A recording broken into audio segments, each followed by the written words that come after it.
mo siya. If you don't understand, it's okay. You don't have to pay. Katuwad-tuwad ko lang siya maghiligay. Okay, so I would like to thank everybody for coming. Magpasalamat kami. Gikan sa amon nga kasing-kasing sa inyo patambong sa amon nga. Sobrang kanalo. Napawan na natin. So, pag magsugod na kay kabalo ko, ginagutom na ka mo. Kung may paya ko, ginagutom na. So, we will start with a prayer. So, I'd like to call on my prayer tanin. I'd like to start with a prayer. I'd like to call on my brother-in-law, Nomarik, to lead us all in prayer.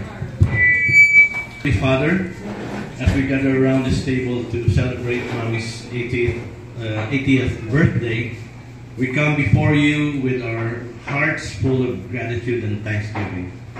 We thank you for the gift of life and for the opportunity to share this special occasion with our beloved Mommy. We thank you for the food that has been prepared for us, knowing that it is a symbol of your provision and abundance in our lives. May this meal nourish us, our bodies, and strengthen our bonds as a family. On this joyous day, we lift up Mommy to you, Lord.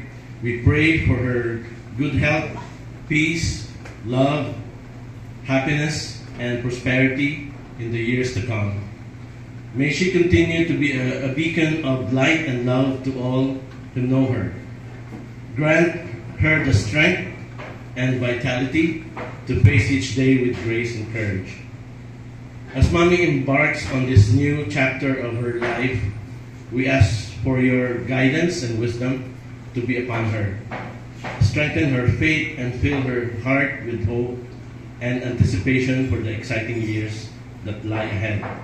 May she continue to inspire those around her with her unwavering faith and love for you. Bless this gathering, Lord, and may it be filled with laughter, love, wonderful moments, and cherished memories. We thank you for the gift of family and friendship and the love and joy that binds us together. May this celebration be a reflection of your grace and blessings in our lives. In Jesus' name we pray. Amen. Thank you, Dong. May sit down, please. Thank you. Wala na akong bansa ng hangit. Marami ang ikutusan love and joy, no? That binds us together. Kay katanatan na ako sa kwarto ito. So it is so nice and heartwarming to see 3 generations of dormidos here in this room. Bisan ano ang apelido nyo, may dugo pa mo siyang dormido. Fortunately or unfortunately. So, to formally welcome everybody, I would like to call on the eldest sa amon nga pamilya, second generation, of course, may nangbani.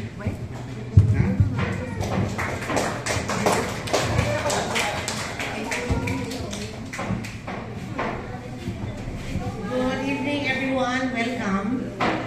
Tonight we gather here to celebrate a truly remarkable milestone in the life of someone very dear to all of us, our beloved Mommy. As we come together on this joyous occasion of her 80th birthday, let us express our gratitude for the countless blessings, good health, and divine guidance that the good Lord has bestowed upon Mommy, allowing her to reach this remarkable age in these challenging times and a rarity these days.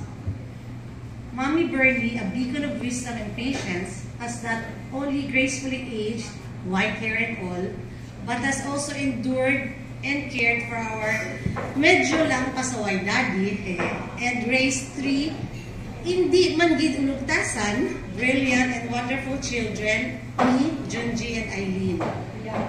Along the way, she'd also shared her love and generosity to our better half, in the inner half, or Rick Leng, RJ, and to our equally brilliant and wonderful kids, Mike and Christine, Sean and Rain, and RJ and Ragnar.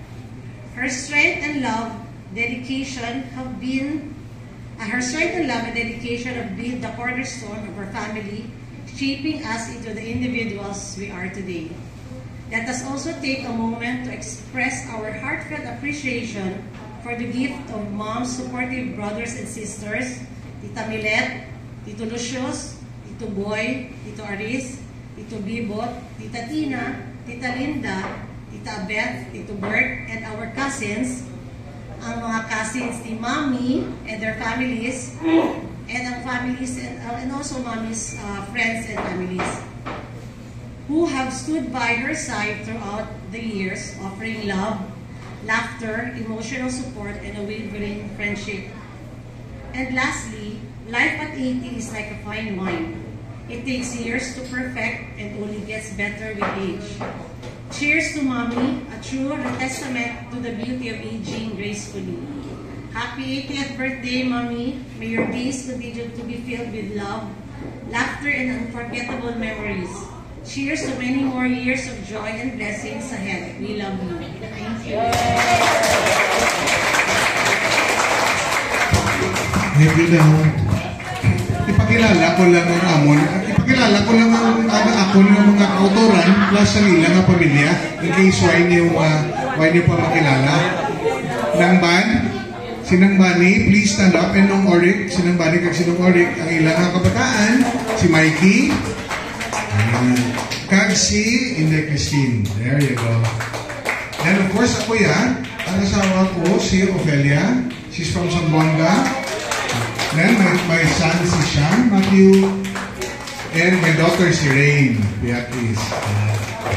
And then ang amon kamanghuran all the way from Balabagan, Lanao del Sur, may katugila siya para sa mga gabi, si Eileen. Ang iyang mga blog na kapitaan si RJ and si Ragnar. Ano pati sila sa layo-layo ng gahe nila. Halin sa kuan, halin sa Balabagan, nagkato sa Siargao, halin Siargao, kato Cebu, pagkato di sa Bacolod. Tapos pagpuli, amo na mangyapon Kanugol lang kayo may nakaupod si RJ. No? Si RJ yung bana ni Eileen, kanugol nga way siya kaupod. But he's here in spirit and he's here in our hearts. Okay? So, nga kaunta, galing kayo wala pang lechon, kinahinahinay ko tani para magabot ang ginlasa, para naman tapos naman Masiling ko lang po yan ng ladies first. Kaya kung magsiling ko ladies and seniors first, maubos tindog siguro ang pitumak sa kwarto. So, ladies first na lang ta. Ay, dali ka.